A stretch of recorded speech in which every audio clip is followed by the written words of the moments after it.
하나님께서 오늘 저희들에게 주신 말씀은 마태복음 25장 1절부터 13절까지 말씀입니다.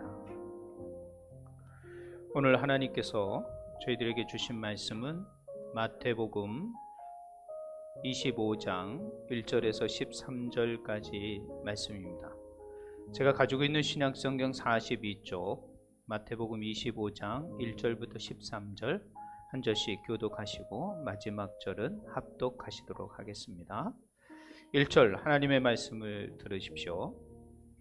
그때의 천국은 마치 등을 들고 신랑을 맞으러 나간 10 처녀와 같다 하리니 그 중에 5은 미련하고 5은 슬기 있는 자라. 미련한 자들은 등을 가지되 기름을 가지지 아니하고 슬기 있는 자들은 그릇에 기름을 담아 등과 함께 가져갔더니 신랑이 더디옴으로 다 졸며 잘세 밤중에 소리가 나되 보라 신랑이로다 맞으러 나오라 하매 이에 그 처녀들이 다 일어나 등을 준비할세 미련한 자들이 슬기 있는 자들에게 이르되 우리 등불이 꺼져가니 너희 기름을 좀 나눠달라 하거늘 슬기 있는 자들이 대답하여 이르되 우리와 너희가 쓰기에 다 부족할까 하노니 차라리 파는 자들에게 가서 너희 쓸 것을 사라 하니 그들이 사러 간 사이에 신랑이 오므로 준비하였던 자들은 함께 혼인잔치에 들어가고 문은 닫힌지라. 그 후에 남은 처녀들이 와서 이르되 주여 주여 우리에게 열어주소서. 대답하여 이르되 진실로 너희에게 이르노니 내가 너희를 알지 못하노라 하였느니라. 그런즉 깨어있으라 너희는 그날과 그때를 알지 못하느니라. 아멘. 네, 저희들은 지금 마태복음 강해를 하고 있습니다. 특별히 오늘은 25장의 말씀인데요. 25장은 세 개의 비유에 관한 이야기가 나옵니다. 이 세 개의 비유의 말씀을 통하여 예수님이 말씀하시고 싶은 것은 이 종말에 관한 내용, 또 무엇을 준비하고 있어야 할 것인가를 말씀하시는 내용이에요. 여러분은 과연 지금 인생을 살아가면서 무엇을 준비하고 계십니까? 한 번쯤 우리의 인생 속에서 지금 가장 중요하고 가장 우선적으로 준비하는 게 무엇인지를 한번 오늘 말씀을 통하여 생각해 보는 시간을 갖도록 하겠습니다. 자, 그림 하나를 맺습니다. 민규, 이 그림 있잖아. 이 그림에 공통점이 있습니다. 동물들을 딱 이렇게 해놨는데 딱 보면 아는 사람이 있어요. 뭐죠? 그림이? 그러죠. 겨울잠을 자는 동물들입니다. 겨울잠을. 겨울잠을 자는 동물들이 있어요. 겨울에 견디기가 참 어렵죠. 겨울에 사실 살아난다는 것은 쉬운 일이 아닌 것이죠. 특별히 곰은 가을이 되면 보통 먹는 거 양의 2배 내지 3배 정도를 먹는다고 합니다. 자, 그리고 그 먹는 양이 많아져 가지고 몸에 지방이 많이 쌓이게 됩니다. 보통 12cm에서 13cm가 쌓인다고 합니다. 그러면 지방이 그만큼 두터워지는 거죠. 살이 찐다는 말입니다. 그리고 겨울잠을 저렇게 자는 거예요. 그러면 겨울 동안 그 쌓였던 지방이 이 곰의 생명을 유지해 주는, 그렇게 되면서 추운 겨울을 지나가게 되는 그런 지혜를 곰도 가지고 있습니다. 곰뿐만이 아니더라고요. 정말 많은 동물들이 이 겨울, 정말 추운 겨울, 견딜 수 없는 겨울을 위하여 열심히 준비하고 또 열심히 피하는 그런 모습들을 우리는 볼 수가 있습니다. 추운 겨울이 오기 전에 어떻게 내가 살아남기 위하여 준비하는 그런 동물들의 모습을 보면서 참 이렇게 우리가 미련하다고 생각하는 이 동물들도 무엇인가를 위하여 준비하는 그런 지혜와 그런 삶을 살아가고 있다는 것을 좀 알 수가 있습니다. 자, 이런 준비를 하는데 하물며 저와 여러분은 과연 종말을 앞에 두고 주님의 재림을 앞에 두고 있는 이 마지막 시대를 살아가면서 우리는 어떤 준비를 해야 할까? 어떤 준비를 하고 있는지, 오늘 이 오늘 10처녀의 비유가 그런 준비라는 단어에 초점이 맞춰져 있습니다. 즉 예수님의 다시 오심을 어떻게 준비할 것인가, 이것에 대해서 이 비유가 우리에게 주는 교훈이 있습니다. 자, 25장 9절은 이렇게 되어 있습니다. 먼저 세 개의 비유가 나오는데요, 10처녀의 비유가 나와요. 이것은 예수님의 재림을 준비하는 자세는 어떻게 해야 될 것인가 라는 내용이고요. 우리가 다음 시간에 또 나눌 수 있는 이 달란트 비유는 우리에게 주신 이 소명과 은사를 어떻게 나누고 행해야 될 것인가를 설명해 주고요. 마지막 양과 염소의 비유는 이 선이 무엇이고 악이 무엇이냐, 이것의 최후의 분리가 일어나는 예수님의 다시 오심 때 어떤 일이 일어날 것인가 라는 이런 선과 악에 대한 정의를 말씀해 주고 있어요. 그러니까 이 종말의 가장 중요한 내용을 예수님은 이 25장, 이 마태는 25장의 내용에 집중적으로 이 세 개의 비유를 기록하고 있다는 거예요. 그렇기 때문에 종말이라는 건 예수 그리스도를 믿는 성도들에게는 정말 중요한 주제, 이것을 반드시 우리는 기억하고 살아가야 된다는 것을 거듭거듭 주님의 제자인 마태도 우리들에게 설명해 주고 있다는 거예요.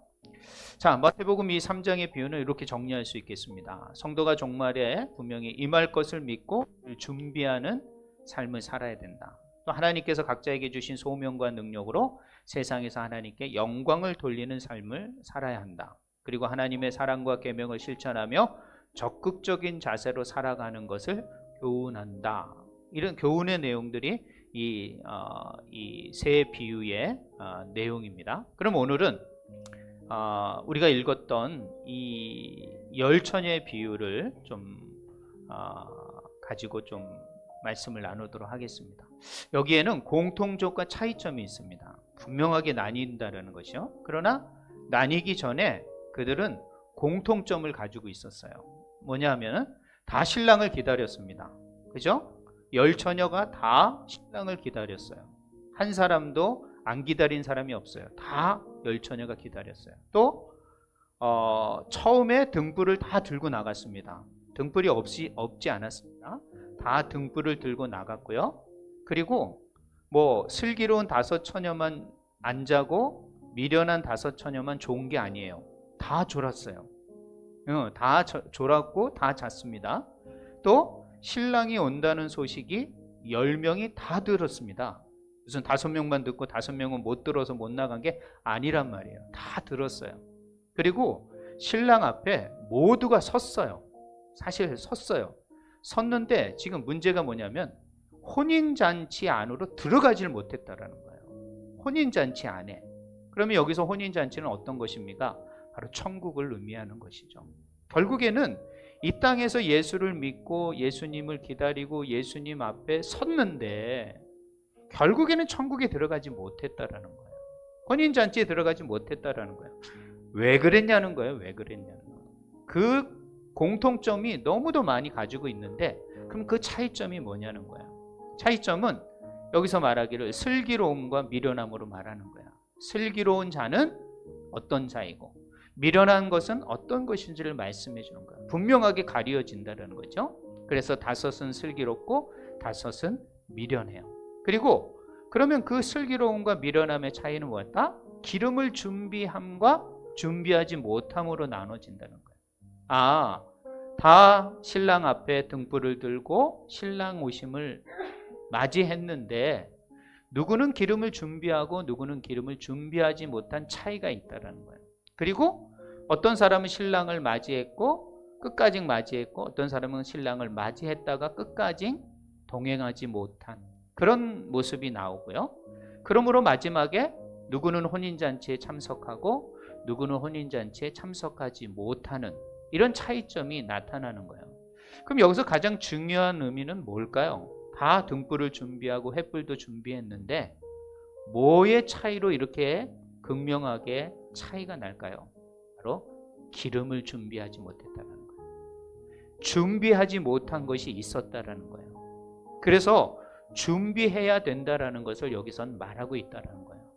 그러므로 이 달란트 비유에 이 열처녀의 비유에 가장 중요한 것은 준비하는 거예요.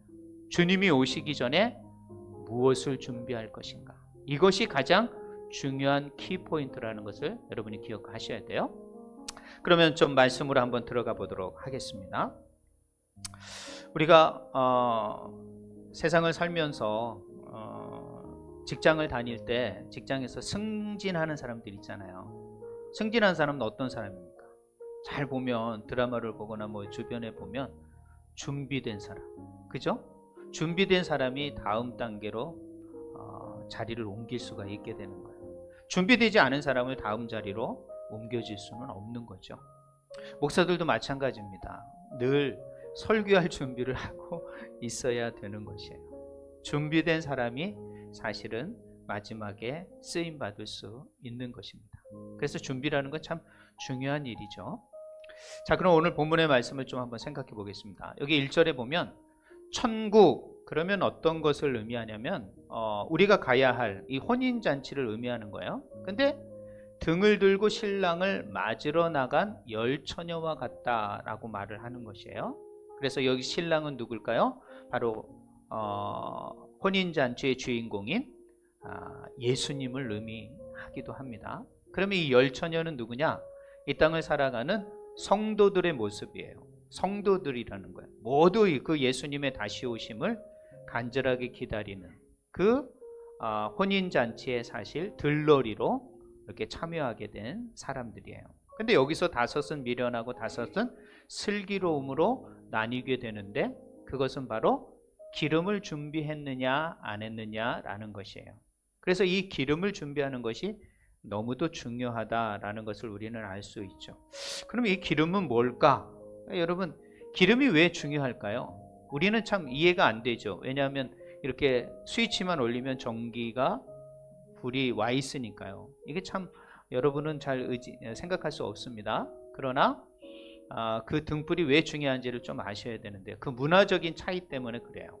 자, 등불은 저 기름에다가 저 도기 같은 데다가 저 그릇에다 저렇게 담습니다.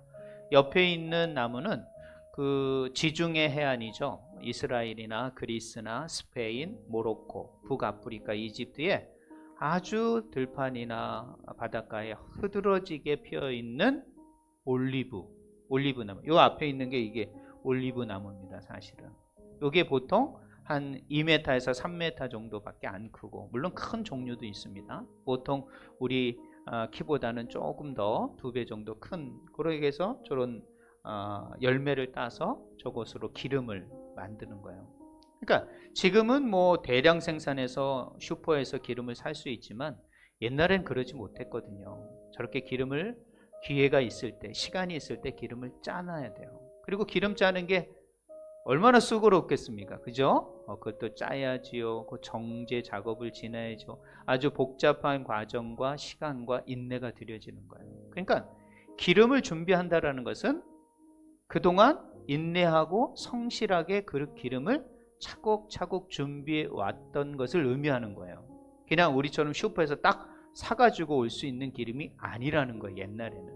그렇기 때문에 기름을 준비했다 안 했다라는 것은 평소에 이 기름을 잘 짜고 관리하고 준비했던 것을 말하는 거예요. 그러니까 이 기름을 준비했다라는 것은 그동안 성실했다라는 거예요. 성실했다라는 거예요. 자, 그러면서 우리는 몇 가지를 여기 문화적 이해를 하셔야 되는데, 이 사람들이 전기가 없었기 때문에 랜턴이나 뭐 어떤 그런 배터리로 오래 가는 배터리가 없었기 때문에 횃불을 들었다라면 이 횃불은 15분 정도밖에 못 가는 거예요. 그럼 15분 후에는 거기다가 기름을 또 이렇게 뿌리든지 기름을 묻혀야 되는 거예요. 그래야지 또 15분, 20분이 가는 거예요. 그러니까 기름을 준비하지 않으면 이 불이 절대 오래 갈 수 없는 거예요. 그냥 꺼지고 만 거예요. 그리고 이 혼인 잔치를 하는데 왜 저녁에 하느냐? 낮에 하면 되지. 횃불이 필요 없는데. 유대인들의 하루가 오후 6시부터 시작이 되는 겁니다. 그래서 다음날 6시까지 하루인 거예요. 그러니까 밤부터 하루가 시작이 되는 날짜인 거예요. 그렇기 때문에 어쩔 수 없이 하루가 시작하는 밤에 결혼식을 시작하는 거라는 거예요. 그렇기 때문에 어두워지기 때문에 뭐가 필요한 거예요? 횃불이 필요한 거예요. 그리고 이 기름은 각자 준비해야 되는 거예요. 뭐 기름통을 누가 들고 가가지고 그냥 야 찍어 또 뭐 붙이고 이럴 수 없는 거예요. 자기 주머니에 자기가 그 기름을 꼭 준비해 가야 되는 거예요. 그리고 이 혼인잔치에 저녁에 불이 없다면 이 혼인잔치는 흥겨움도 없고 그 잔치를 할 수가 없잖아요. 그러니까 반드시 이 혼인잔치에 참여하는 사람들은 뭘 준비를 해야 돼요? 기름을 준비하지 않으면 이 혼인잔치를 망치게 돼버리는 거예요. 그러니까 불순한 의도가 있는 거예요. 준비하지 않는 사람은 이 혼인잔치에 마음이 드는 거 아니에요. 이 혼인잔치가 잘 되든 말 되든 나는 별 관심이 없다. 이런 사람이나 마찬가지인 거예요. 그러니까 이 기름을 준비하는 것이 얼마나 중요한 이 혼인잔치에 참여하고 초대받은 사람이 준비해야 할 것임을 알아야 되는 거예요. 그리고 이 열처녀는 어떤 분은 이거 뭐 합동 결혼식이다 뭐 이렇게 해석을 하는데 아닙니다. 합동 결혼식이 아니라 이 혼인 잔치를 좀 더 흥겹게 하고 또 신부 측에서 신부 친구들이 이렇게 준비하는 그런 잔치예요. 그러니까 이 사람들은 들러리로 봐야지 신부의 친구로 봐야지 이걸 10명의 신부가 신랑을 맞이하러 가는 게 아니에요. 신부는 집에 있고 이 신랑을 그 집으로 자신의 친구네 집으로 데려가기 위한 들러리들임을 여러분이 기억하셔야 됩니다. 자, 이런 문화적 이해를 좀 한 다음에 오늘 본문을 이해해 가면 많은 도움이 되리라고 생각을 합니다. 자, 그러면 이렇게 10명이 다 기다리고 횃불도 들고 또 누구는 기름도 준비해서 다 기다리고 있는데 신랑이 안 오는 거예요. 신랑이 더디 오는 거예요. 왜 더디 오느냐? 그러니까 사람이 다 그 늦은 밤이니까 졸 수밖에 없잖아요. 다 아까 잘세 그랬지 않습니까? 슬기로운 처녀들은 안 자고 미련한 처녀들만 자는 게 아니라 다 잤어요. 다 자. 그러니까 자는 건 문제가 되지 않는 거예요. 그렇죠? 근데 어떤 목사님은 이 미련한 처녀들은 졸았을 거야. 뭐 이렇게 얘기하는데 성경은 분명히 말합니다. 다 졸았다. 다 졸았다. 이건 생리적인 거예요. 뭐 어쩔 수 없는 거죠. 늦은 밤이니까 당연히 잘 수밖에 없죠. 자, 그런데 밤중에 소리가 났어요. 보라! 신랑이로다. 맞으러 나오라. 이렇게 말해요. 왜 더디 올까요? 예수님이 더디 오시는 이유가 있어요. 그리고 그 시와 그 날을 알지 못하도록 한 것이 있습니다. 그 이유는 하나님께서는 알곡과 가라지를 나누기 위해서예요. 자, 알곡은 반드시 기름을 준비하여 신랑이 올 때까지 그 횃불을 계속 밝힐 수 있을 것입니다. 근데 가라지들은요, 준비하지 않은 사람들은 절대 언제 올지 모르는 이 주님을 기다릴 수가 없는 거예요. 왜? 기름도 없지요? 이것도 준비도 안 했죠? 그리고 이 가라지들은 끝까지 예수님을 믿고 섬기질 못해요. 그냥 변절하고 상황 따라 현실에 따라 그냥 변하는 사람들이 바로 가라지라는 거예요. 그래서 이런 가라지와 알곡을 분명하게 구분하기 위해서 예수님은 더디 오시는 것 같아요. 더디 오시는 이유가 그런 것이 아니겠는가 저는 생각해 봅니다. 자, 그리고 밤중에 온다. 이 말은 뭐냐면 돌발적으로 온다는 거예요. 그냥 어느 때 온다라는 게 아니라 정말 깊은 밤, 아무도 모르게 도둑과 같이 돌발적으로 오신다라는 의미를 말하는 거예요. 그러니까 예수님이 언제 올지 모르기 때문에 우리는 늘 깨어 있어야 되고 준비해야 되는 것입니다. 그렇기 때문에 여러분, 준비한다는 것은 참 중요한 일이라는 거예요. 여러분, 자동차가 기름이 없으면 어떻게 되죠? 예를 든다면 그렇습니다. 못 가는 거죠. 그리고 요즘은 자동차도 전기가 충전되면 갈 수가 없는 거예요. 그렇기 때문에 여러분, 우리가 이런 것을 미리미리 준비해 놓는 것은 참 중요한 일이라고 생각을 합니다. 자, 그런데 드디어 신랑이 왔어요. 자, 모두가 다 졸고 있었기 때문에 다 일어났습니다. 그리고 준비를 한다고 말하는 거예요. 즉, 횃불이 꺼져 있는 거예요. 아무나 가물가물한 거예요. 이제 15분, 20분이라는 시간이 훌쩍 더 지났겠죠. 자, 그래서 어떻게 되니까 신랑이 온다 그러니까 그 횃불에다가 기름을 묻혀서 더 횃불을 밝게 밝혔어요. 그런데 이 사람들은 어떻게 해요? 미련한 사람들은 어떻게 했습니까? 기름이 없는 거예요. 기름을 준비할 수 없었던 거예요. 그러니까 이 사람들은 횃불을 밝힐 수도 없고 횃불을 더 밝게 할 수도 없었던 거예요. 그랬기 때문에 이 사람들은 슬기로운 사람에게 야, 기름 좀 불러줘라, 빌려줘라, 좀 이거 좀 같이 좀 해서 우리가 이 신랑을 저 혼인잔치에 데려가자. 그런데 거리가 있으니까 또 데려가다가 기름을 빌려주면 그게 다 떨어지게 될 수도 있는 거예요. 그러면 혼인잔치가 망쳐지는 거예요. 신랑을 그 혼인잔치로 인도할 수 없게 되는 거예요. 그래서 이 사람들이 빌려주지 못하는 거죠. 그러면 이 본문을 우리는 어떻게 좀 적용하면서 이해할 수 있을까? 이것은 평소에 주님과 동행하면서 성령의 인도하심을 받아가는 것이 기름을 준비하는 것과 같은 거예요. 평소에 준비를 해야 되는 거예요. 이것이 준비되지 않으면 이런 더디 오시고 돌발적으로 오시는 이 예수님의 오심을 준비할 수가 없는 거예요. 맞을 준비가 안 되는 거예요. 그리고 이 등불이 꺼진다라는 것은 뭐예요? 이 기름을 준비하지 못했기 때문에 꺼지는 거죠. 이것은 평소에 영적 생명력, 이 기름을 내 영적 생명력이 계속 준비될 수 있도록 유지해야 되는데 그것을 유지하지 못하는 상태를 말하는 거예요. 여러분, 교회 안에는요, 이렇게 알곡과 가라지, 기름을 준비한 사람과 준비하지 않은 사람이 함께 존재하고 있다는 것을 여러분 기억을 하셔야 되는 거예요. 기름을 준비하지 못한 처녀들은 정말 평소에 그 기름을 준비했더라면 이 신랑을 맞이할 수 있었을 텐데, 그러나 슬기로운 처녀들은 이 기름을 미리 준비함으로 말미암아 이 신랑을 기쁘고 즐겁게 맞이할 수 있었던 것이죠. 그렇기 때문에 여러분의 삶 가운데 주님이 언제 오실지 모르지만 여러분의 주님을 맞이할 수 있는 그 영적 생명력을 평소에 기회가 있을 때 준비해 놓으셔야 됩니다.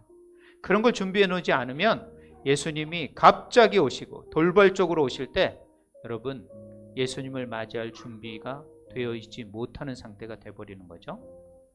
자, 그러면서 슬기로운 자들이 대답하여 이릅니다. 우리가 너희가 쓰기에 다 부족할 거니 너는 파는 자에 가서 너희 쓸 것을 구해라. 우리는 또 이렇게 생각해요. 야, 정말 냉담하네. 의리도 없네. 어떻게 그러냐. 기름 좀 나눠서 쓰면 되지. 이렇게 생각을 해요. 근데 이 슬기로운 처녀들은 단호하게 거절을 하는 것이죠. 그러면서 분명한 이유가 있어요. 그것은 모두가 불을 밝힐 수 없게 돼버리는 거예요. 즉 혼인잔치에 신랑을 데려갈 수 없게 만들어 버리는 것이죠.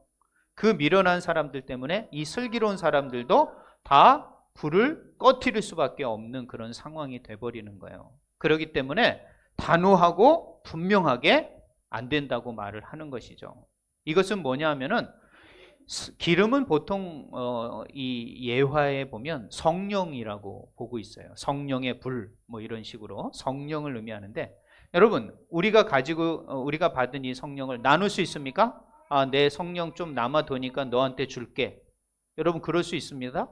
있습니까? 없습니다. 우리가 받은 구원 내 아들에게 내 손자에게 좀 나눠줄 수 있냐? 나눠줄 수 있던가요? 안 됩니다. 여기서 우리는 중요한 진리를 하나 생각할 수 있습니다. 구원은요, 개인 구원이에요. 아무리 부모가 잘 믿는다고 자식이 구원받느냐? 안 된다는 거예요. 아무리 내가 잘 믿는다고 자식이 구원받느냐? 그럴 수 없다라는 거예요. 그렇기 때문에 구원은 개인 구원이에요. 개인 각자가 기름을 준비하여 신랑을 맞이해야 되는 것입니다. 그 누구도 기름을 나눌 수도 없고 그 누구도 구원을 나눌 수가 없는 것이에요. 뭐 교회 우리 좋은 교회 다니면 구원받겠지. 뭐 능력 있고 부흥하는 교회 다니면 나도 덩달아 구원받고 덩달아 뭔가 신앙이 도와지고 뭔가 성령 충만하겠지. 절대 그럴 수 없다라는 것이에요. 어디를 다니든 무엇을 하든 자기가 주님과의 성령의 깊은 교제와 영적 생명력을 가지셔야 됩니다. 그러지 않고서는 결코 기름을 얻을 수도 없고 성령을 구할 수도 없고 구원을 덧입을 수도 없는 거예요. 그러므로 여러분, 기름은 각자 준비해야 되는 거예요.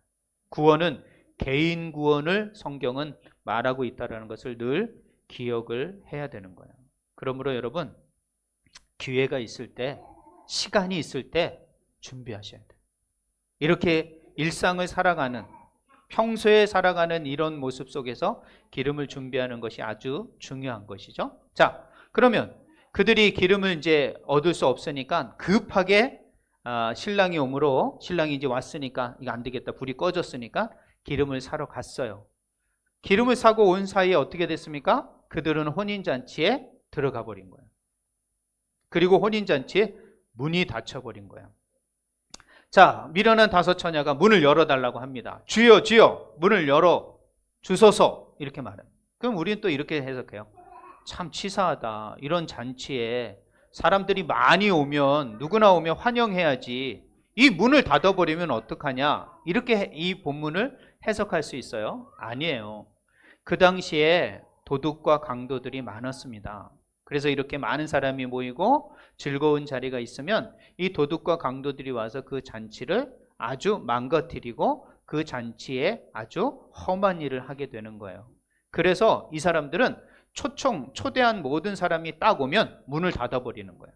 문을 딱 닫아서 신랑 신부가 다 모이고 모든 초대한 사람들이 모이면 문을 딱 닫아버리는 거예요. 닫아서 안전하고 기쁨의 잔치를 하는 것이 그들의 문화의 전통이었고 그들 문화였다는 거죠. 자, 그런데 이 문이 닫혔으면 가서 신랑도 준비하고 들러리였던 5명은 알잖아요. 알면은 좀 문 좀 열어줄 수 있잖아요. 근데 주님 뭐라고 말합니까? 그 주인이 내가 너희를 알지 못하느니라. 아니죠. 알 수 있죠. 왜 모릅니까? 알죠. 10명의 들러리를 세웠는데 모를 수가 없지요. 알지 못한다라는 것은 뭐냐 하면은 심판의 엄정함이라는 거예요. 한 번 문이 닫힌 천국의 문은 결코 열릴 수 없다라는 거예요. 그렇기 때문에 반드시 기회가 있을 때, 주님이 신랑이 오실 그때에 준비 못했으니까 다시 가서 준비하고 오겠다. 이미 그때는 늦는다라는 거예요. 반드시 기회가 있을 때, 지금 시간이 있을 때 준비하지 않으면 마지막에 신랑이 오고 예수님이 오실 때 준비한다? 뭔가 그때 기회가 있겠지? 그때 뭔가 틈이 있겠지? 그럴 수 없다라는 거예요. 안다고 하는 사람도 모른다고 하실 수밖에 없는 그런 심판의 준엄한 답변이라는 것을 여러분이 기억하셔야 돼요. 이 본문을 그렇게 해석해야지 여기에 무슨 뭐 인간적 감정, 인간적 어떤 그런 관계, 이걸 갖다 붙여서는 안 된다는 거예요. 심판의 엄정성을 말하는 거예요. 그렇기 때문에 여러분, 기회를 상실한 사람에게는 마지막에는 그 기회조차 놓칠 수밖에 없는 거예요. 그러니까 후회만 남을 수밖에 없는 것이죠. 큰 후회일 수밖에 없습니다. 그러므로 이 예화가 우리에게 말을 해 주는 것은 바로 시간이 있을 때, 기회가 있을 때 준비하라는 거예요. 늦기 전에 준비해야 됨을 말하는 거예요. 문이 닫히면 그 문은 절대 열릴 수 없다는 것을 늘 여러분은 기억하셔야 된다는 것이에요. 그러면서 마지막에 결론으로 말합니다. 13절. 그런즉 깨어있으라. 너희가 그날과 그때를 알지 못하느니라. 마지막으로 결론으로 말씀해 주는 거죠. 그러므로 깨어있으라. 이 말은 잠을 자지 않고 그냥 눈 뜨고 살아라, 이 말이 아니에요. 어떤 의미냐면 제가 옆에 써놨죠. 파수꾼이 되어라 라는 말이에요. 파수꾼. 파수꾼은 어떤 것입니까? 여러분, 제가 군대에서 제가 해병대이기 때문에 GP는 안 쓰고 해안선을 방어했습니다. 제가 포항에서 근무를 했기 때문에 거기에 간포라는 곳과 그런 어떤 포들이 있어요. 그런 곳에 저희들이 해안선을 이렇게 6개월 동안 훈련하고요. 6개월은 방어 훈련을 해요. 방어를 하는 거예요. 그럼 밤낮이 뒤바뀝니다. 그래가지고 낮에 자고 밤에 합니다. 근데 포항은 왜 그렇게 감첩들이 많이 오는지 모르겠어요. 포항 간첩 사건이 아주 많았습니다, 여러분. 거기서 해병대가 잡은 것도 있고 놓친 것도 있고 막 그랬습니다. 왜 북한 애들은 왜 포항으로 오는지 모르겠어요. 이렇게 꼬다리가 있어서 그런지 꼬리는 아무도 모르겠지 하고 꼬리로 오는 것 같은데 아무튼 그쪽으로 많이 왔어요. 그래가지고 거기에 해안 방어를 저희들이 하게 되는데 해안 방어를 하면 졸면 안 됩니다. 뭐 중대장이나 어떤 소대장이 이렇게 순시를 하죠. 그리고 2명, 3명이 꼭 같이 쓰게 되는 거예요. 졸지 못하도록. 또 병장과 또 2병, 1병이 같이 볼 때도 있고. 이런 식으로 이 파수꾼이 너무도 중요한 것이죠. 파수꾼은 졸아서는 안 됩니다. 깨어 있어야 되고 늘 주시해야 되고 늘 집중해야 되는 것이에요. 그리고 살펴봐야 되는 것이에요. 이것처럼 우리가 이 시대를 살아가며 오늘을 살아가고 주님 다시 오실 때를 살아갈 때 우리가 깨어있다는 것은 파수꾼의 정신으로 살아가야 되는 거예요. 이걸 다른 말을 하면 저렇게 설명할 수 있습니다. 녹색으로 쓰여졌는데요. 영적인 안목을 가지고 이 세대의 모든 일들을 살피고 깨어있고 늘 경계하며 준비하는 것. 이것이 바로 파수꾼의 역할이라는 것이죠. 그래서 주님은 내가 언제 올 줄 모르지만 너희들은 늘 깨어 있어라. 파수꾼의 정신을 가지고 준비하고 있어야 된다라고 말을 하는 것이에요. 그러므로 이 준비는 바로 평소에 하는 것이에요. 이 평소에 잘 준비하지 않으면 안 된다라는 것을 오늘 비유는 우리들에게 말씀해 주는 거예요. 참 우리는 좋은 시대에 지금 살아가고 있습니다. 주 안의 성도 여러분, 정말 신앙생활하기 참 좋은 베트남 호치민이 됐습니다. 하노이요? 참 힘듭니다. 하노이도. 제가 하노이 매달 가지 않습니까? 한인교회가 한 10개 정도가 넘게 있는데 참 교회 찾아가기도 힘들더라고요. 주변에 교회가 가까이 있지도 않고 우리처럼 이렇게 푸명이라는 잘 조성돼서 걸어 다닐 수 있을 정도로 물론 거기 미딩이라는 지역도 있습니다. 그러나 이만큼 제가 어디 이 동남아를 가더라도 이 호치민 같이 신앙생활 하기 좋은 장소와 공간과 지역이 없어요. 그리고 참 좋은 교회들이 있는 것 같아요. 제가 보기에는 참 괜찮은 교회들이 건강하게, 또 교회 협의회 모임들도 잘 운영이 되고요. 그리고 서로 배려하고 연합도 하고, 참 이런 모습들, 참 좋은 모습들을 많이 가지고 있어요. 여러분, 그런 곳에서 지금 신앙생활 하고 있거든요. 이때 잘하셔야 됩니다. 이때 기름을 열심히 준비해 둬야 돼요. 충분히 준비해 두셔야 됩니다. 오늘 말씀의 결론입니다.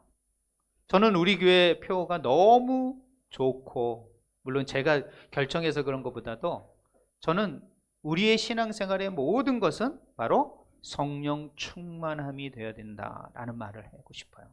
오늘 기름도 바로 성령 충만함을 준비하라는 말씀이라고 저는 해석할 수 있다고 보고 있습니다. 그러므로 평소에 성령을 따라 준비하셔야 돼요. 이 기름을 준비하는 것은 평소에 준비해야 된다.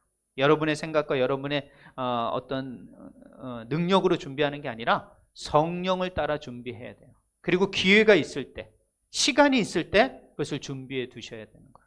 할 수 있는 시간이 있음에도 불구하고 그것을 미루고 다음으로 절대 그런 사람은 준비할 수 없다라는 것이에요. 기회가 있을 때, 시간이 있을 때 준비하시기 바랍니다. 그리고 반드시 여유분을 준비하셔야 돼요. 그냥 준비한 거 다 쓰려고 하지 말고 여유분을 가지고 있어야 돼요. 좀 다음 어려울 때를 위하여 준비하는 거, 그런 게 필요합니다. 여러분, 성실한 사람은요, 환경과 상황이 바뀌어도 변함이 없는 사람이 성실한 사람인 거예요. 근데 어떤 사람은 환경과 상황이 바뀌면 신앙도 바뀌어요. 그것은 그 사람의 신앙이 준비되지 않고 성실하지 않기 때문에 그러는 거예요. 그러므로 여러분 꼭 여유분을 준비해 두셔야 돼요. 그러니까 기회가 있을 때 충분히 기도해 두시고요. 충분히 예배해 두시고요. 충분히 헌신해 드리고요. 충분히 봉사하는 시간을 가지셔야 되는 거예요. 시간이 있을 때. 그것이 바로 준비되는 삶을 사는 것입니다.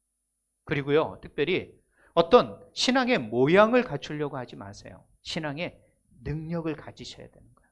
그것은 바로 성령의 능력이 여러분 가운데 임하셔야 됩니다. 이런 성령의 능력을 준비해 가시는 우리 주 안에 모든 성도들이 되셔서 주님 앞에 섰을 때, 신랑 되신 주님이 왔을 때 밝은 횃불을 들고 등불을 들고 주님을 맞아 그 혼인잔치에 입성하고 혼인잔치에 함께 즐거워하는 우리 모든 주 안의 성도들이 되신 그런 슬기로운 자, 그렇게 준비된 그런 삶을 살아내는 우리 신앙생활을 해내는 우리 주 안의 모든 성도들이 되시길 주님의 이름으로 부탁드립니다. 기도하겠습니다. 하나님 감사합니다. 오늘도 저희들을 불러주셔서 이 예배의 자리, 또 이 기도의 자리, 또 이 신앙의 자리로 우리를 불러주심을 감사합니다. 점점 세상이 어두워져 가고 있습니다. 주님의 빛 되심이 필요한 시대가 되었습니다. 우리가 이 시대의 빛과 소금이라고 말씀하셨는데 그 빛됨을 드러내고 비추기 위해서는 우리에게 기름이 필요합니다. 하나님, 이 성령의 충만함을 우리에게 더하여 주시옵소서. 성령을 따라 이 시대의 빛을 준비하게 하여 주시고 밝히게 하여 주시고 감당하게 하여 주시옵소서. 또 이 평안한 시대에 우리에게 주신 이 아름다고 복된 시간에 이 성령의 충만함을 준비해 갈 수 있는, 정말 주님의 오심을 준비해 갈 수 있는 우리 모든 주의 성도들이 되게 하여 주시옵소서. 오늘도 준비하고자 결단하는 모든 심령들에게 모든 환경과 여건과 충만한 성령의 부흥을 허락하여 주셔서 그들이 주님 앞에 더 준비된 삶을 살아가게 부족하지 않도록 인도하여 주시옵소서. 함께하여 주심을 감사드리오며 예수님의 이름으로 기도했습니다. 아멘.